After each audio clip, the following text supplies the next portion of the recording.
নমস্কার। আজ আমার নিবেদন দেবেশ ঠাকুরের কবিতা শুভম কি। জানিস শুভম, কাল রাত্রিরে মা আমাকে খেতে দেয়নি।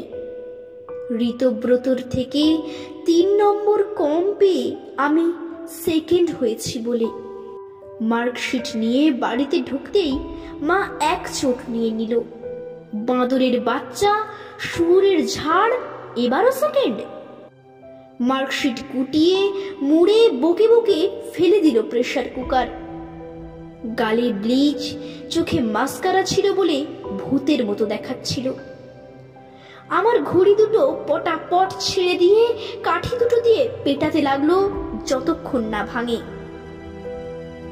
বিকেলে অফিস ফেরত বাবা এলে মা বলল, ছেলেকে নিয়ে তুমিই থাকো এ বাড়িতে, আমি বাপের বাড়ি চলে যাচ্ছি। আমি ঘুমানোর ভান করে শুয়ে ওদের কথাগুলো শুনছিলাম।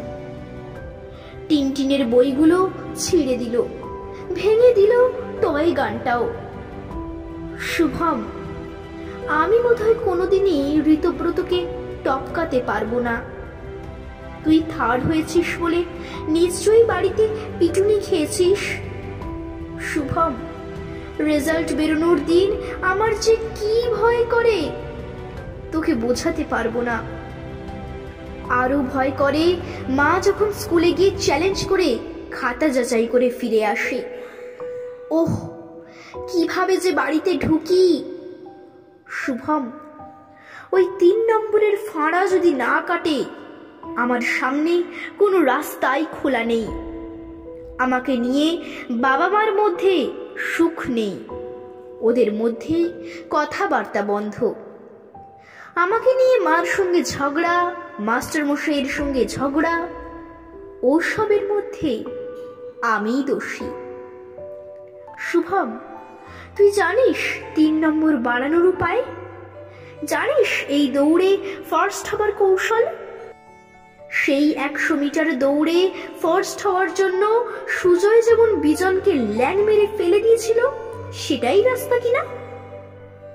শুভম, তোকে বলে দিচ্ছি, এবারও যদি ঋতব্রত আমাকে টপকে যায়, বড়দিনে বাড়িতে নেমন্তন্ন করে কেক খাওয়াবো, আর সেই কেকের মধ্যে মিশিয়ে দেব।